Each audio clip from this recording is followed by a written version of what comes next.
Pinay OFW na gang rape sa Kuwait.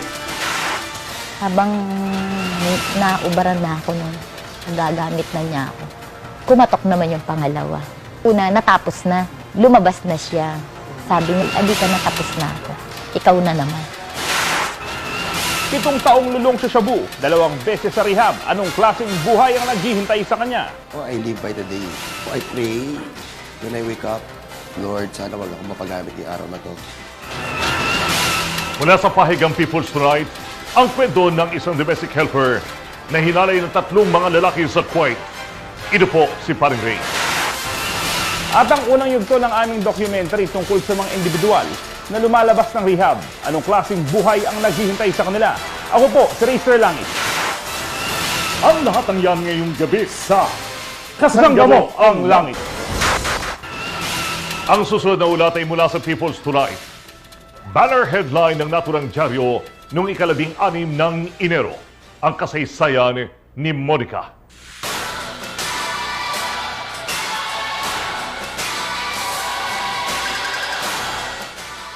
Nagtungo ang grupo ng Kasanggamong Langit sa tanggapan ng People's Tonight upang makapanayam si Monica, biktima ng pangahalay sa bansang Kuwait.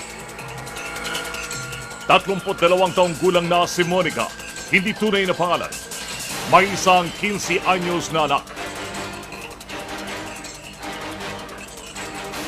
High school lamang ang natapos ni Monica. Kung kaya ito pang buhay ng kanyang anak, nagtinda ng mga relo, pang-ipit sa buhok at iba pa sa bangketa ng Quiapo.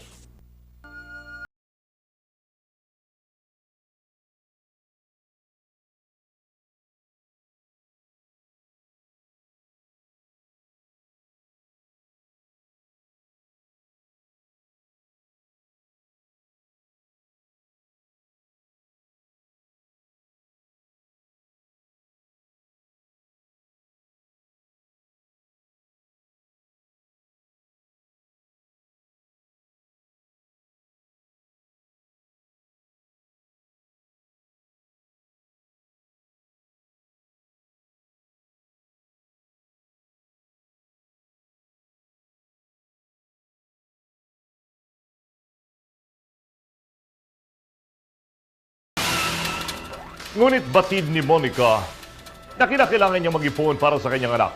Kinakailangan niya ng permanenteng trabaho at mataas na sweldo. Kaya't kahit na may pangamba, ay nagtungo rin siya sa Kuwait. Ika-6 ng Setyembre taong 2000, umalis ng Pilipinas si Monica patungo sa Kuwait upang maging domestic helper. 4 na buwan siya namasukan sa kanyang unang among teacher. Masipag siya sa trabaho at mapagkakatiwalaan. Alos mabacuum ko yung pera sa paglilinis ko. Sinosoli ko. Pag nagwasing ako, nakikita ko sa mga belo. Minsan nandun, nakapahin siguro yun sa akin. Minsan 3 bundle na dinar. Sinosoli ko. Ayon kay Monica, mabait naman ang kanyang among babae. Ang kanyang pinoproblema ay ang maghapong kasakasama niya ang ina nito. Tsaa at tinapay lamang ang ipinakakain daw sa kanya sa buong maghapon. Matandang Kuwaiting mga babae, talagang may kadamutan. Nahirapan ako sa pagkain. Gutom talaga ako. Nagtiis na ako. Kung sa susweldoan ko pa, doon ako bibili ng ikakain ko. Ano pang perang maano ko, maiipon ko. Taliwas sa kanyang pinirmahang kontrata at sa regulasyon ng Philippine Overseas Employment Administration o POEA na $200 na sweldo kada buwan. 45 Kuwaiti dinar o $150 lamang ang sinahod ni Monica. Hindi na matiis ang hirap, gutom at kalam ng kanyang tiyan, umalis siya ng walang paalam sa kanyang employer.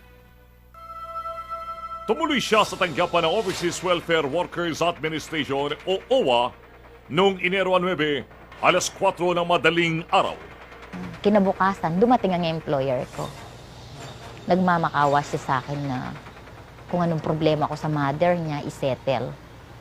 Mga 4 times to 5 times siya pumunta sa OWA. Ngunit tumanggi siyang balikan muli ang kanyang employer at sa halip ay pumasok bilang receptionist sa isang restaurant sa pamagitan na rin ng rekomendasyon ng OWA. Ika-30 ng Setyembre taong 2001, naganap ang isang pangyayaring hindi niya makakalimutan habang siya'y nabubuhay.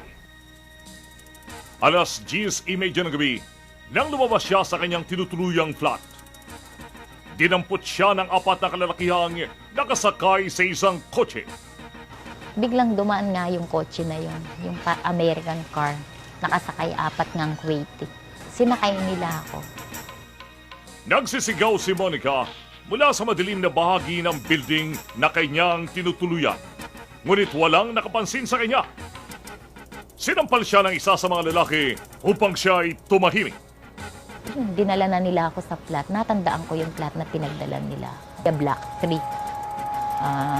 Room number 4, second floor naman. Yun naman, hindi ka pwedeng makasigaw dahil yung sasakyan, dire-diretso, meron silang parking paloob.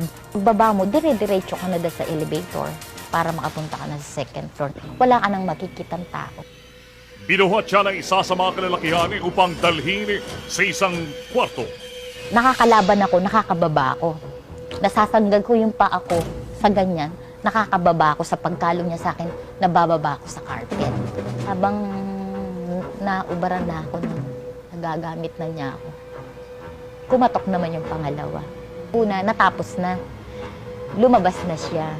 Sabi niya, Saud, taali. Ibig sabihin ng taali, adi ka na, tapos na ako. Ikaw na naman. Matok na yung pangalawa. Katok na ng katok. Sabi nung, Saud, yala. Sura-sura, ibig sabihin ng sura-sura sa Arabic. Bilisan mo. Ako hindi pa ako tapos. Pangatlo yun. Hindi ginalaw si Monica ng isa sa mga kalalakihan. Hinintay nitong makatulog ang kanyang mga kasama bago nito tinulungan si Monica. Kinuha niya yung damit ko. Silian na, ibig sabihin, isuot ko na yun. Magbiis na ako para bumaba na ako. Iatid na ako dun sa dapat kong uwian. Madaling araw ng Oktubre 1, hinatid si Monica ng lalaki sa isang sasakyan. Kinaumagahan, tumuloy siya sa OWA upang iahin naman ang kasong rape lamang pa rin sa 4 na mga lalaki. Ngunit ang kanyang pasaporte at civil ID ay nasa una niyang employer. Sa ibang bansa pala, hindi ka makakapag-file ng kaso kung wala kang civil ID at saka passport, yung katibayan. Ikalawa ng Oktubre, tinawagan ni Kenel Sultan Al-Mutairi ng Farwania Police sa Kuwait ang kanyang employer upang dalhin ang kanyang civil ID at pasaporte upang makapag-ahin ng formal na kaso. Kinabukasan, sumailalim si Monica sa isang medical legal examination. Hinanap din niya kasama ng mga otoridad ang lugar kung saan naganap ang naturang krimen. 4 hours kaming ikot ng ikot sa Jabriya dahil may palatandaan akong Pakistani laundry shop. Yun ang palatandaan ko sa flat na pinagpuntahan sa akin. Nang nakita ko na yung tinuro ko na. Pag ano namin doon, yun, nandun sila. Nung araw ding yon, inaresto ang 4 na mga kalalakihang nakita nila sa loob ng flat. Kinuha ang mga civil IDs ng mga ito at napagalamang puro Kuwaiti ang mga lalaki. Disyembre ng nakalipas na taon, nabalitaan na nakapit pa rin ang mga salarin sa kasong pangahalay kay Monica. Sinusuhulan di umano si Monica ng 4 na mga suspect upang iurong niya ang kanyang demanda. Hindi ko tinanggap. Talagang sakit at tinanakit at abdi ng katawan ko ang nararamdaman ko. Hindi ko inisip yung sa pera. Isip ko talaga mabigyan ako ng hustisya. Dahil kanselado ang kanyang visa mula sa pagkakatakas niya sa among teacher, siya'y pinadeport pabalik sa Pilipinas. Ika-27 ng buwan ng Oktubre taong 2001, si Monica ay nakabalik sa Pilipinas. Walang kalam-alam ang kanyang mga magulang na narito na siya sa Pilipinas. Sa kasalukuyan ay tumutuloy siya sa isang kaibigan. Ayon kay OWA Administrator Wilhelm Soriano, bagamat malayo si Monica sa husgado, kung saan nakaahi ng kanyang kaso. Ito'y maigpit na binabantayan pa rin ng kanyang ahensya at ng konsulado ng Pilipinas.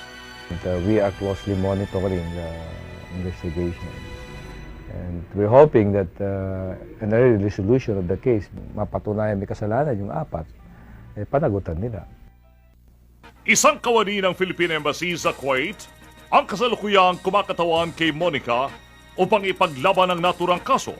Subalit nais ni Monica na siya mismo ang humarap sa husgado. Para maipakita ko naman sa mga Kuwaiti na hindi lahat ng Pilipina kaya nilang bayaran. Sangayon din ang OWA sa kagustuhan ito ni Monica. Vital witness yan, no? Na siyempre, ibang-iba yung mismong complainant. Kaya doon habang nagkakaroon ng hearing. So I advise her to prepare a letter of request, address to the Department of Foreign Affairs, for them to coordinate with the Philippine Embassy in requesting the host country to allow and provide visa so she could attend and monitor the developments of her case. And OWA will assist for her transportation to Kuwait and the temporary shelter. Tila nadala na si Monica sa kanyang karanasan sa ibang bansa. Hindi pag-asa ang nakikita niya sa pagtatrabaho bilang OFW. Ang masasabi ko sa katulad kong mga OFW, kung mahal nila yung buhay nila, kung mamasukan lang sila ng domestic helper, dito na lang sila magtiyaga sa Pilipinas. Pagsilbisa ng paalala ang kwentong ito ni Monica sa lahat ng ating mga kababayang nagdanasang makipagsapalaran sa ibayong dagat. Alalahanin natin na pwede rin naman natin makita at matagpuan ang inaasam-asam nating buhay na masagana at matiwasay sa bansang tinugbuan. 12 taon siyang nalulong sa pinagbabawal na gamot, 1 taon sa rehab. Anong klaseng buhay ba?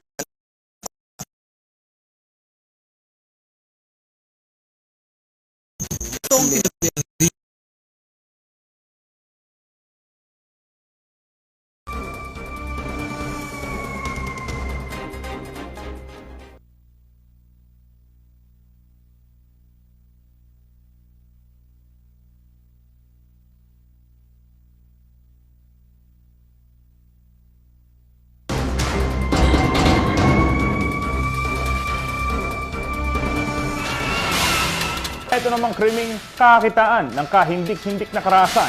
Tinuturo bilang salari ng pinagbabawal na droga na sumisira sa isipan ng kahit sino mang malulung dito. Subalit may mga karahasan, hindi man napapabalita sa radyo, dyaryo o telebisyon, ay bunga pa rin ng mapanirang epekto ng pinagbabawal na gamot.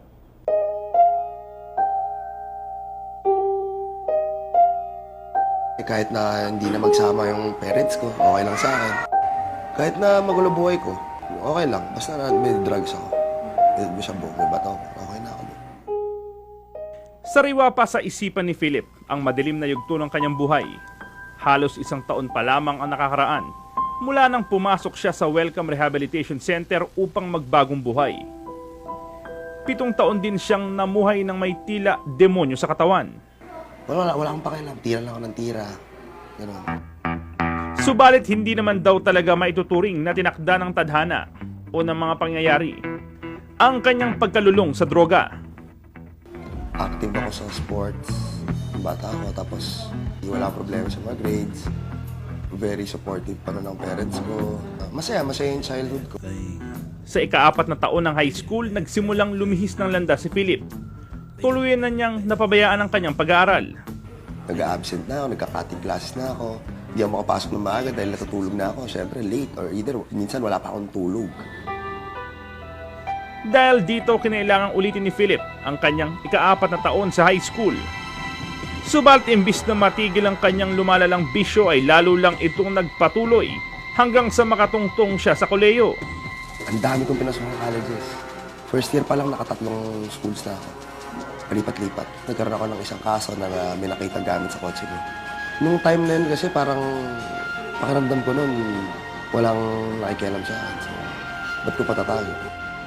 Nagsimula ang madilim na yugto ng buhay ni Philip mula na maghiwalay ang kanyang mga magulang na para sa nag-iisang anak na tulad niya ay lubhang nagpalungkot sa kanya.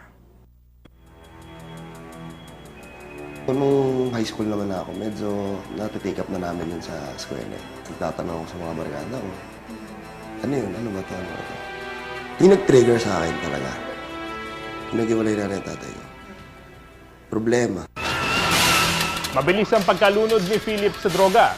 Kung sa una itikim, ang mga susunod na taon ay walang humpay na pagkalulong sa drugs. Una, 250, solve na ako noon sa isang araw. Ninahati ko yun, isang pang-umaga, isang pang-gabi. After mga 1 week, 500 pesos a day na. Malakas akong gumamit eh. Habang tumatagal ay lumalakas ang konsumo ng shabu ni Philip. At habang tumatagal, lalong nagiging malayo kay Philip ang kagustuhang makabangon. Yung allowance ko, yung pambayad ko ng tuition, hindi ako nagbabayad ng tuition, binabiyahe ko. Mahasabing isang vicious cycle ang kinapapalooban ng isang nalulong sa droga. If you take methamphetamine, your feeling of being good is multiplied by 1,000 times. If you feel bad, if you take drugs, 1,000 times multiplied yung feeling mo of being sad. Mas lalo kang mapoproblema. You would think of a lot of solutions, pero wala kang magagawa dahil sa dami mong iniisip. Inisa-isa ni Victor Dino, Facility Director ng Welcome Rehabilitation Center, ang masamang epekto ng droga sa katawan at isipan ng tao. You're an outgoing person, there's a tendency na if you use shabu for a long time, you tend to be introvert. Magiging isolated ka, gusto mo wala kang kausap. Or if you are an introvert, you tend to be an outgoing person. It gives you a mask to mask your true self to pretend to be somebody else.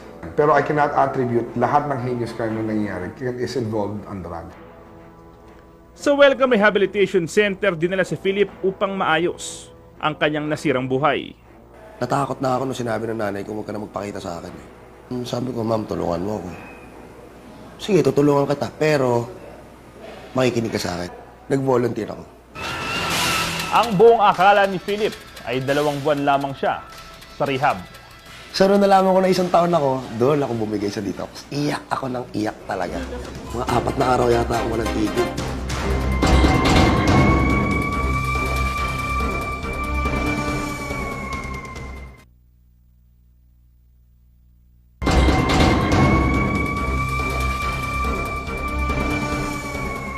Talagang lahat ng ginagawa ng addict dito bawal. Walang lamangan, walang violence, walang mura. 7 taong nalulong si Philip sa droga bago siya napilitang pumasok sa rehab. Kaya siya nahirapang iwaksi ang mga dating gawi. Nag-cover up ako. Kasi ang priority ko noon, makalabas lang ako na rehab. Wala pa akong plano magbago noon. Para makalabas lang ako dito, nagpakabait ako. Kunwari. Sa unang-unang pagkakataong pinayagang lumabas si Philip, ay hindi niya naiwasang magpahilang muli sa masamang bisyo. Kung kaya't hindi na siya muling bumalik pa sa center. 11 months na ako noon, patapos na ako. Tuloy-tuloy na yun. After nag-relapse ako, for 1 year. Grabe na ako noon. Kung kumuha, ubos pera ko, lahat ng savings ko, talagang ginalaw ko na, pinakailaman ko na lang, pati pera ng nanay ko. Batid ng ina ni Philip na hindi napapayag ang kanyang anak na muling pumasok sa rehab. Kaya pinlano nitong ipahuli ang sariling anak. Galing ako sa gimmick noon. Umuwi ako para kumuha ng damit. Dami ko pang sabi. Tulog ako. Gising ako mga 11 o'clock. Timpla ako ng juice. Hindi ko alam. Lahat pala ng katiyong sa ref ko, yung nilagyan ng volume ng nanay ko. Lahat, pati tubig, inom ako. Pasok ako sa kwarto. Sindi ako ng Yossi. Sinindi ako ng burner ko. Pinlunch ako na yung foil. Naglagay na ako. Inantok ako. Tulog ako ulit. Gumising sa akin, tunog na ng posas. Dito sa tenga. Tapos may nakahawak na sa kamay. Kinawabalag. Ayon kay Victor Dino ng Welcome Rehabilitation Center, malubhana ang lagay ni Philip nang ito ay kanilang tanggapin sa pangalawang pagkakataon. Haggard, mukhang walang tulog, payat, at the same time, litong-lito talaga, madumi, na wala sa sarili talaga. Basically. 1 taon ang kailangang muling itagal ni Philip sa center bago siya tuluyang gumaling. Sumailalim siya sa tinatawag na behavioral approach na panggagamot ng center. In Welcome Station, we only use that therapeutic community modality in which we believe that addiction is a behavioral problem. Ugali ito. Nakasanayan natin na kaya natin baguhin. Hindi naging madali para kay Philip ang pangalawang pagkakataon sa rehab center. Sumailalim siya sa mas intensibong training sapagkat siya ay nag-relapse. Subalit naiintindihan naman ni Philip kung bakit kinakailangan niyang sumailalim sa ganitong uri ng training. Kasi parang wala kang natutunan eh. So, sakit nun. Dito ako binalik ulit ng nanay ko, kaya I have to face everything. Back to zero. Sa Abril ay matatapos na ang programa sa rehab ni Philip, bagamat hindi nakakasiguro kung ano mangyayari sa hinaharap. Ngayon ay alam na ni Philip kung ano ang dapat gawin upang maiwasan na bumalik sa dating gawi. Kasi ngayon ang ginagawa ko, I live by the day eh. I pray when I wake up, Lord, sana wag ako mapagamit yung araw na to. Sa gabi, Lord, maraming salamat, hindi ako nakagamit yung araw na to, sana bukas ko pa rin. Every day, lumalakas yung tiwala ko sa sarili ko na kaya ko nang humindi sa drugs.